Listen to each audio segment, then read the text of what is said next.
There's a perfect story in Sam Raimi's Spider-Man 3. But it's not Spider-Man's story, or Peter Parker's, or Eddie Brock's, or Venom's, or Mary Jane's, or Harry Osborn's, or Gwen Stacy's, or... Look, to cut to the point, it's a scene that on a literal level doesn't have anyone in it. Because the scene I'm talking about is 3 minutes long, has no spoken dialogue, and is almost entirely CGI. 27 minutes and 12 seconds into Spider-Man 3, there's a scene called The Birth of Sandman that is simply one of my favorite uses of special effects of all time. I don't have to do much to catch you up on the film to this point. Would you believe a man could have the powers of a spider? But the important thing is there's this guy named Flint Marko. And Flint Marko is this kind of petty criminal who escapes prison and is on the run, but wouldn't you believe it, he's got a kid, which makes him sympathetic. He breaks in to see his kid, who is sick, which makes him even more sympathetic, according to math. His kid gives him a locket, but then he's kicked out by his mean ex-wife, and then Flint Marko falls into a big sand turbine, which gives him the power of sand, and he and Spider-Man fight a lot, and then ultimately Peter forgives him for a retconned murder of Uncle Ben, and then all is well, until he's dragged back into existence 16 years later to meet more Spider-Men.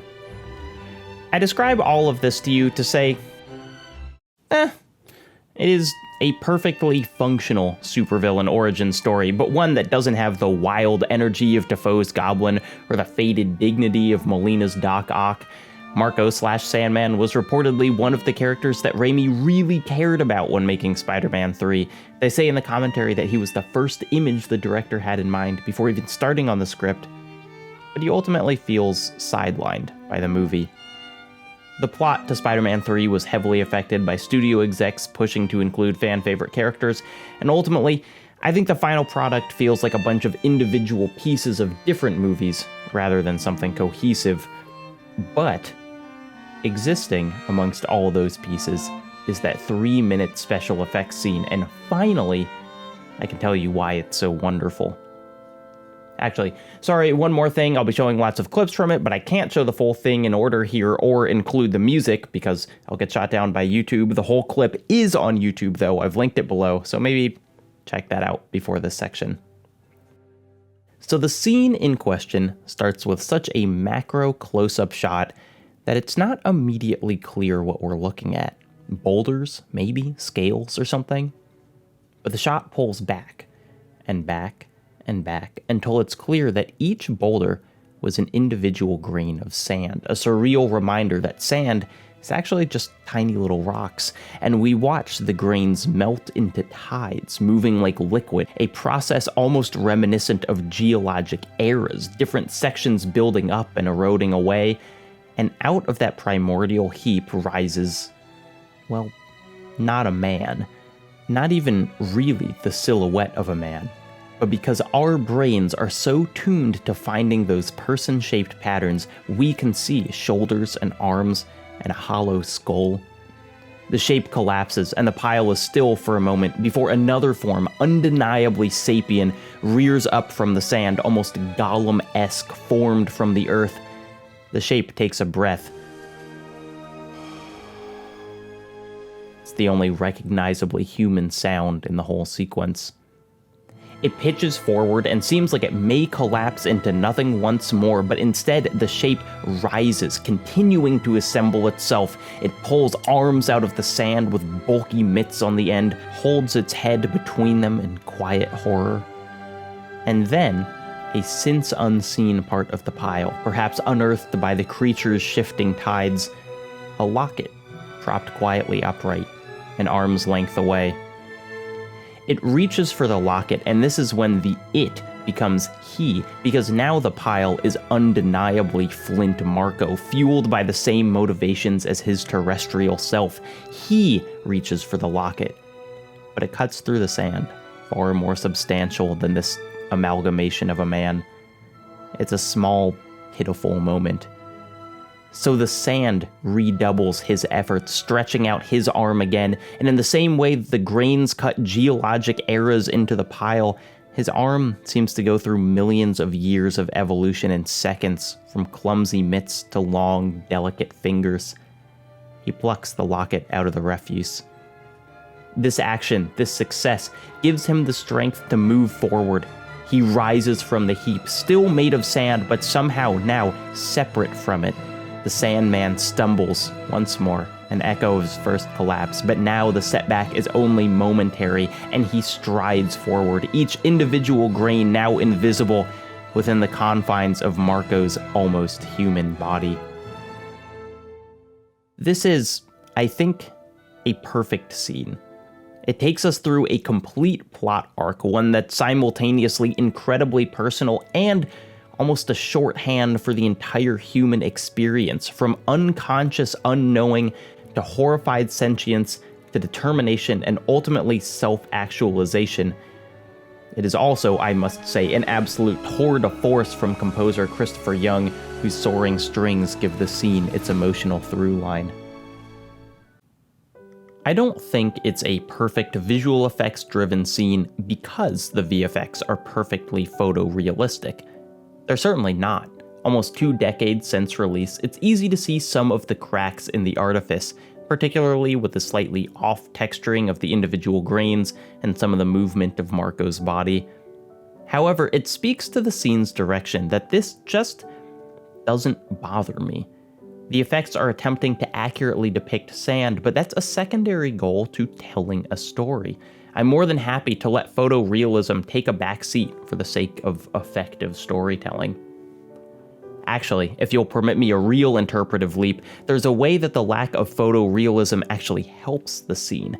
This shot here of the locket sitting in sand is, I think, the only real shot of the scene.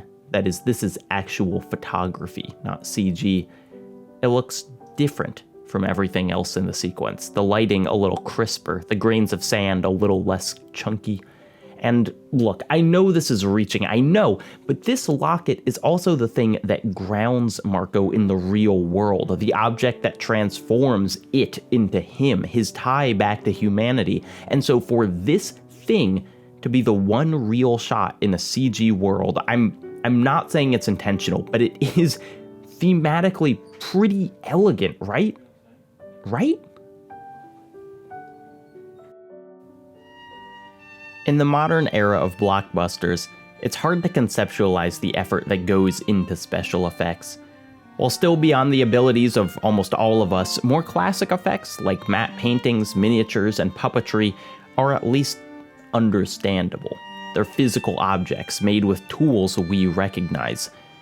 But I think one of the more unfortunate symptoms of effects simply being done on the computer is the landscape of VFX feels flattened out. Since CGI is inherently less tangible, more removed from real life than something like miniatures, there's almost this sense that the computer is a magic box, where everything is equally possible and equally unspecial.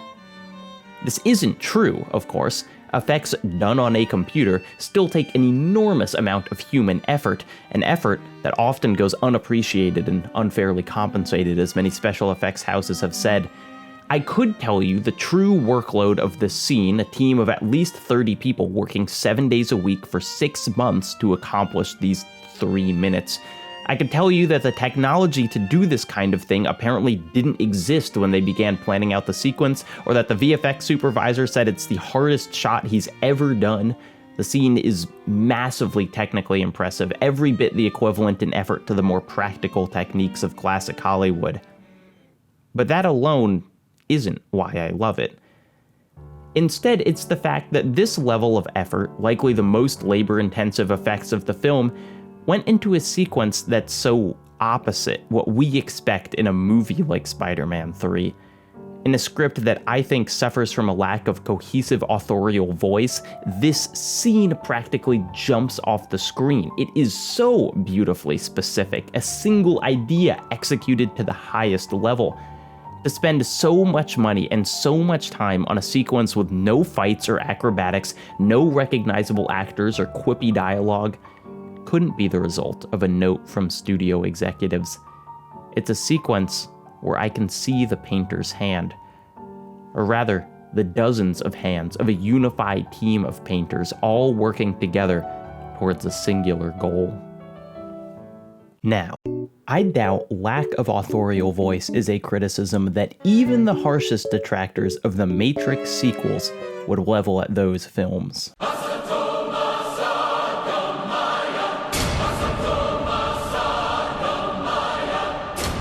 Of all the problems that folks might have with Reloaded and Revolutions, strange pacing, rubbery fight scenes, long monologues from vampires, I don't think any of these stem from the Wachowskis having too little creative control. Like with Spider-Man 3, I'm not really interested in interrogating whether these movies are quote-unquote good or not. And even if I was, I'd just direct you to this video from Sophie from Mars and Sarah Zedig, which does that better than I ever could. Instead, the part of the Matrix sequels I'm fascinated by is, like the Sandman sequence, just one of those scenes I've never been able to get out of my head. A perfect couple of VFX-driven seconds in an otherwise crowded film. It's even shorter than Sandman, but let's still run through it. So, much of the way through the Matrix Revolutions, Chosen 1 Neo and Chosen 2 Trinity have taken a ship and are on their way to the Machine City in an effort to negotiate with the machines and save Zion, the human resistance base. Just before this, in a fight with Bane, Neo has been blinded, so Trinity drives while Neo rides passenger and tries to vibe out where to go. Most of this ride is what I'd consider the least compelling genre of Matrix set pieces. That is, a human hovercraft in the real world trying to avoid big robots. These have been around since the first movie, and they've always just read as visual noise to me. There's very little sense of scale between the ship and these robo-squids. The physics are too different from our vehicles for me to be thrilled by. The murky CGI has aged more poorly than the series' other achievements in special effects. And at first, this road trip Neo and Trinity are taking seems to be the worst offender of that, just kind of visual noise without anything for us as an audience to hold on to. And then, I'm curious how many of you already know where this is going. I watched this movie recently just for kicks, and then obviously many more times while writing the script, but even before that, with probably a decade between viewings, this scene stuck in my brain with such clarity that it almost superseded everything else about it. To me, this wasn't the culmination of the Matrix trilogy or the movie with Neo's climactic confrontation with Smith. It was Trinity and Neo are flying towards this impassable barricade of machines, and they're facing this wall of explosions, and Trinity says, "What do we do?" And Neo is like, "Fly up," and so they do. And while they're ascending, the music is too, building up and up and up, and then they break through, and whoosh.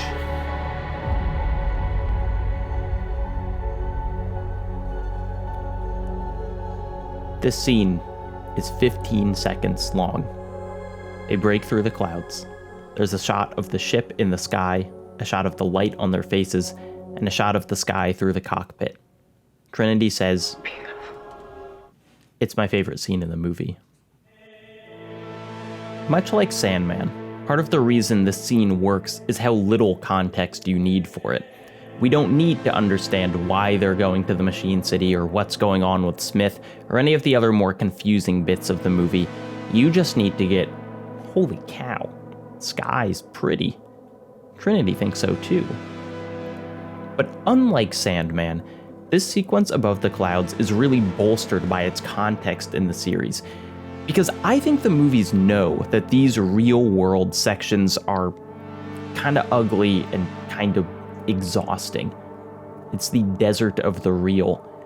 Throughout all three movies, we've been repeatedly taught that the world outside the Matrix is dark and cold and desolate. It's what makes the decision to live outside the Matrix so meaningful, because you're giving up all the luxuries of the computer program to fight for the possibility of true freedom. If the real world was cool, it wouldn't be a hard choice. Eating gruel instead of steak, sleeping in dark tunnels rather than normal beds, this is part of the sacrifice that comes along with being in the Resistance. And it'd be easy to internalize with the relentless grimness of these places that this is all the world could be, that choosing to live outside the Matrix is and will always be this drudgery. But that is a lie. The bleakness of the real world isn't inherent to existence, it's a result of a war that's older than any of our human characters, but one that is not inevitable. And so this break above the clouds is a reminder of what the world could be, what lies beyond the shadow of war.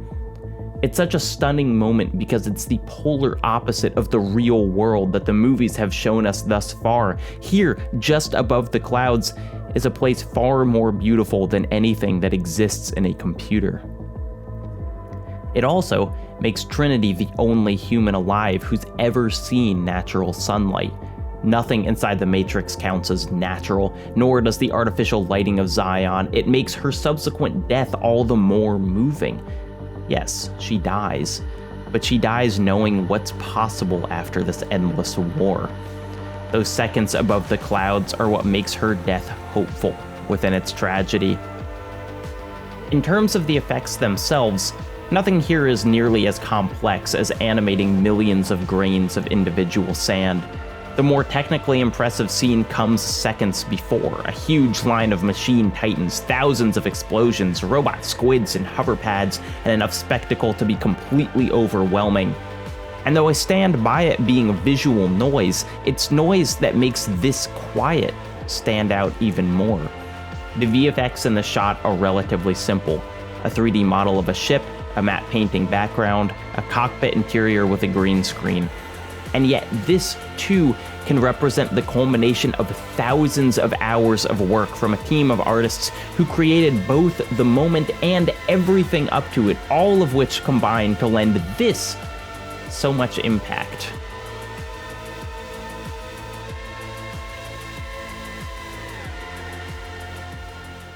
I've thought for a long time about what these scenes mean. Do they secretly reveal that these films were brilliant all along?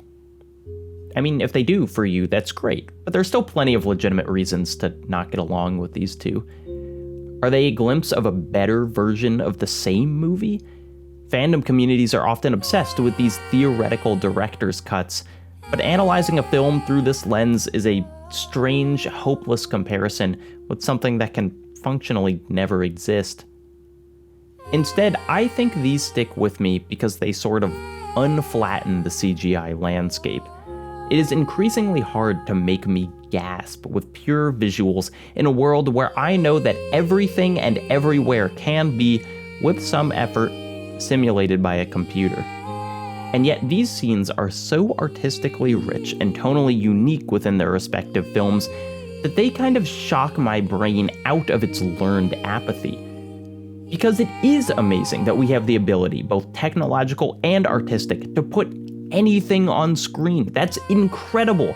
And it's strange and kind of sad that this ability to do anything seems like a detriment to films as often as not.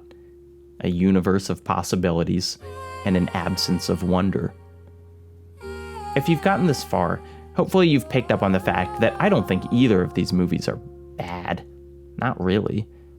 Because with art, the opposite of good is just uninteresting. And for all the flaws that you could rightfully pick out with these two pieces of art, the fact is these scenes show they're trying something, stretching themselves in a way I find remarkably memorable. Every time I revisit these sequences, they stand just as tall as my first viewing. Not photoreal, not faultless, but somehow something more.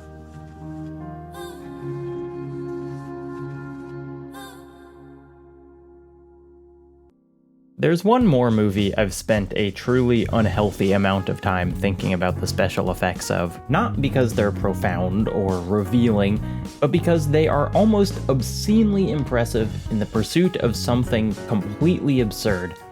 And that's basically the entire film Pirates of the Caribbean 3 at World's End.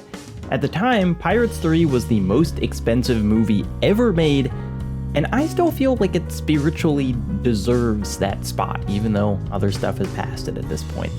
It's just so much movie. However, my ramblings about that don't really fit with this script, nor would the stuff I want to highlight work at all within YouTube's copyright system. I mean, what, am I not going to talk about the music? So instead, I've made a whole dang other video, a sort of companion to this piece, called Pirates 3 Forever Deserves to be the Most Expensive Movie Ever Made, and it is exclusively available on Nebula. Nebula, if you don't know, is a streaming service owned and run by video essay people like me who wanted to make a platform to more fairly compensate creators and allow them to make things that wouldn't work on YouTube. It is a premium service, but an absurdly cheap one, just over $1 a month. And if you've never watched anything on Nebula before, you can literally just go and watch a video there on the house. You get one free. You can watch mine free. Or you can just get the subscription, which is less than $15 for an annual thing at curiositystream.com/Jacob Geller.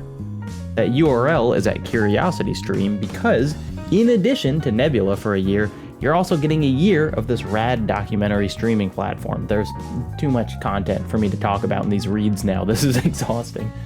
The point is, want to hear me talk for a while more about special effects from another bananas and kind of great end of a trilogy? You can, right now, on Nebula. Sign up at curiositystream.com/Jacob Geller, or just make this your free one. The link for both is in the description.